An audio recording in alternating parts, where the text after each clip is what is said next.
this phenomenon that is becoming more and more of a phenomenon, which is the influence that this man has, or this nation state with the wealth behind him and his aspirations for it. And when you listen to him, clearly this man is an absolute student of the sport. I listened to him in that conversation with Charlie, talking about all the different fighters, when they fight, how they fight, who they should be fighting. And people accuse him of saying, we talked about a moment ago about semi-finals being made in his own mindsets and forecasting outcomes as perhaps a slightly naive way of going about doing things.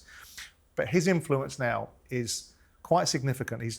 Some recent news, or some breaking news today, that he's actually asking for Wembley Stadium to increase the capacity, which will be fascinating to see if they're able to do that. 100,000, right? 100,000, if they can do that, given the fact it will put restrictions upon the surrounding area.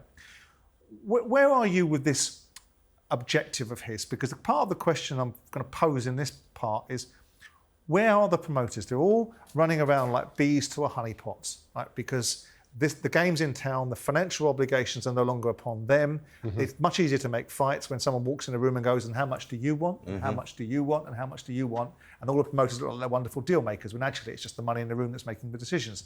He talks about direct access to fighters. He talks about, conversations he has directly with fighters and wanting that. And there was a conversation about his interaction with Canelo Alvarez.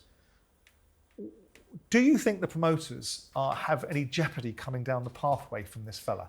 Because there's a lot going on in terms of, it doesn't recognise the belts in terms of who gets to fight whom. It seems to be that the WBC, the WBA and the IPF are just waiting to see which fights Turki Alalshikh wants to make, and they'll fall in line with it. And with boxing, I'm trying not to make this too much longer soliloquy. The Saudis have tried to buy football. They can't do it. It's too structured. There's too many different governing bodies. They've tried to have a tilt at golf, and they've had resistance with the Live Tour being combated by the American PGA. But boxing is a wild west. There's no real governance. There's no central ownership. You've got belts everywhere. You've got governing bodies and sanctioning committees left, right and centre. This guy can really create an ownership model that the Saudis could have over boxing. So where does it leave promoters if this guy says, I want to sign all these fighters to Sella, I want to do this, I want to do that, I want to do the other? I think that it still leaves promoters with a job for sure, because you need the backbone of the sport. You need these fights still going on the countries wherever these promoters are from.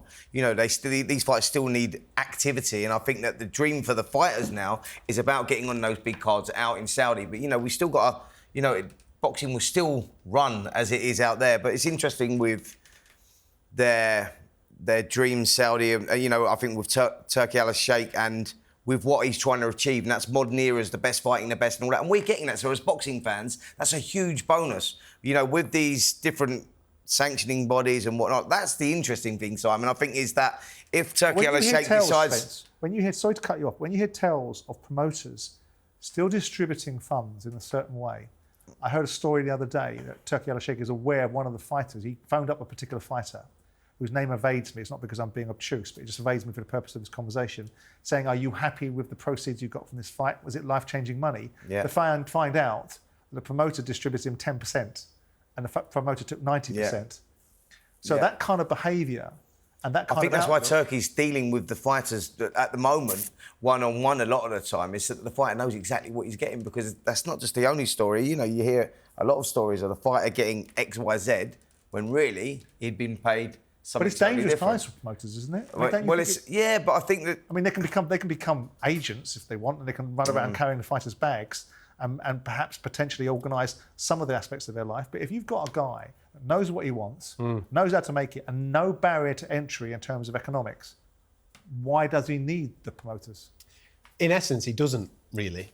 At the moment, I think it's because these fighters are contractually obliged to these promoters, and therefore they're kind of tied to them, and therefore they have to go... Inch by inch, yard by yard, week by week, month by month, that changes. You have to go through that process, of course. I think if he's here for the long run, there's going to be a serious point down the line where he could go direct to these fighters, and they could be aligned to him. Yeah. It feels to me, just from the outside looking in, that there's a real opportunity of what we would class as a UFC model. Here. Dana White, Yeah. Listen, there's always going to be room for competition. There's always going to be room for other promoters to do what they do. But when you are referring to the Champions League of boxing, the jewel in the crown is going to be these Riyadh season cards run by one singer, one song. Yeah. I'm absolutely on board with him reducing the amount of belts in this game, because I agree. I think it's ridiculously confusing for fight fans. To be able to grow the sport, you want to be able to have a conversation with your mate who's not into boxing, and they say, who's the heavyweight champion in the world? You give them one name. Yeah. That's it, done. Yeah. And they go, all right, okay, that's the heavyweight championship of the world. I think if he can do that, that would be brilliant. An overriding umbrella for governance would be fantastic. Agreed. A real attitude towards performance-enhancing drugs in this sport. I was going to say that. Yeah. Would be the real game changer for me, and get to a state where we're not looking at IBF rankings, WBC rankings, WBA rankings. Let's have one overall ranking, and let's have those best guys fighting the best guys. Let's have 5 against 6. I think that's all very achievable as well. I think there's something that we could see in the future. I think that, you know, when you're talking about times changing and game changed, etc., I think we're going to see a lot more of that over the next 12 to 24 months. Well, it's the one sport that can do it, as I said earlier on. If you look at it and say, why are the Saudis investing in sports? And you can look at it and you can look at the geopolitics and say, well, Mohammed bin Salman isn't very popular with certain aspects of his society, but he's very popular with the youth in Saudi. So bringing sport to them is a real game changer for him. So he sends his man in, Turki Alalshikh, who loves the sport, to be able to go and change it because they can own this sport. Yeah. And the interesting thing will be, does that in the longer game benefit? Because one of the things I said, which Hearn and to some extent Frank Warren pushed back against, which was, okay, it's great, and I understand it, but I do worry about the ecosystem, because if you drive the price expectation up of every meaningful fight, and somewhere along the line, the only place you can have these fights is where the Saudis determine it, and that means that does the ecosystem of boxing become better for it, because it's like Premier League football now. Every footballer has to be paid more money because there's an expectation of it. And but I think they'll find a balance with that, by the way, you know, yes, these fighters are getting massive paydays now and everything else, but we know what the Saudis are trying to achieve, and I think in the long term, that will find a balance. Do we know what they're trying to achieve? Yeah, I'm not sure I do. I think I do. Well, what is it then? A lot of it can't be talking about right now, but I believe that it's definitely going to change. You mean you don't know? I do know. You do know what they're trying to achieve? Yeah, I do, but just obviously... What do you think they're trying to achieve, Adam? Or Spencer works out some backstory to what he thinks they're trying to achieve. No, I know what they're trying to achieve. They want to change the sport. They want to change the sport, and they're going to do it in a completely different way, where we're going to get a new model. That is for sure. I think we need a new model. So we're going to get it. So do I. We absolutely need a new model. And if it's going in the direction that I think it's going in, then I think the fans, first and foremost, are going to benefit. It's going to be interesting to see how that then trickles down, as you're talking about ecosystem, how it affects the bottom rung of boxing, whether there are opportunities, whether there's enough money at the bottom end there to keep the likes of the small hole rocking and rolling. But I think from a fan point of view that just wants to see the biggest fights, I think that's going to be... Well, the fact that they've also, and you would do this, because the argument that would be made by, not just by people like me, because I don't have just a general perspective of objection. I'd try to look at the picture and go, how does this all hold together? How does it work? Why does it work and why doesn't it work?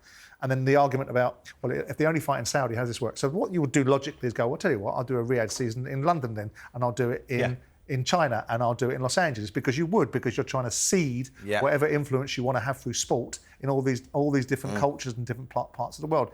But if you're advocating for this new model, and you believe that's one that is coming, and I suspect it probably is, because, I mean, really, quite frankly, who cares what the WBC and Mauricio Sullivan thinks anymore, right? Because we've seen some of their over the years, and it does need a change. And we do need a standardisation of drug testing to be able to get central governance so that you can stop piss-balling around where you can fight in one jurisdiction that you can't in another, because the commissions are all up one another's arses and doing different things in a different way. But how does it lend itself for the promoters, if this new model that you won't tell us what it is, but we all understand what it is, how is it going to benefit the promoters in the longer game? Well, because I think for the small hall shows, and you're talking about, will this affect the small hall shows and everything else? Of course it won't. I think, if anything, it'll give the fighters that are boxing on these small hall shows more of an appetite to try and achieve those goals, because every fighter that comes into the game wants to, you know, when they're fighting these small hall shows, their dreams and aspirations are to get on the Frank Warren shows or the Eddie Hearn shows and the TV shows. Now... You're talking about, you know, they're wanting to get in this Riyadh season, and that's where we're at right now. And all the fighters now, you see them, it's revved them up again, and all excited about that. Then things could change again, you know, where certain things happen within the sport. But that doesn't affect right down at the bottom, because these kids, that's if anything, more of a Incentive. Yeah, I think you're right, actually. When I think of the way that the UFC works and the way that the other franchises work, it's always for example, Cage Warriors, to speak MMA for a split second, Cage Warriors is kind of a filter league to the UFC. You come through there, you do well there, then off you go into the UFC. From a promotional point of view, I think it's accepting that you're going to be a second tier. Because the big stuff, the stuff that you can't make anywhere else on the planet, is going to be Riyadh season, Saudi Arabia. Yeah. Look, either which way, whichever view you have on it, and I have more of a view which is inclined... Do you think it's good for the sport, by the way? I think in the short term it is, yeah. I don't know what the intermediate term looks like, because the motivations for them to be involved in sport aren't just about sport, and they aren't about economics. Now, the normal governance in a sporting business is that you have some rule of thumb which says you need to make some money out of it somewhere along the line. Yeah. And when that changes, because it can't go on forever, in terms of being prepared to put hundreds of millions of dollars into whatever fight you feel like making, because there's a bigger picture of wanting to be very influential in the sport, somewhere along the line, even the most richest of individuals in the world and a nation state that's underpinned by gallons of oil is still going to want to see some commercial return. And we'll see then how it manifests itself. But right now, through the period of time where there was a proportion of people that were looking at the boxing world going, getting tired of this nonsense, getting tired of mandatories not being made, getting tired of some of the inconsistencies in the sport, I think it's an exciting time. Yeah. And I'm more optimistic about it than perhaps I have reservations. I don't like I don't like that you can't make observations, that the atmosphere wasn't great. I thought that was nonsense, because if you want to be a leading light in sport, you can't just have praise, you've got to have criticism as well. I didn't like that.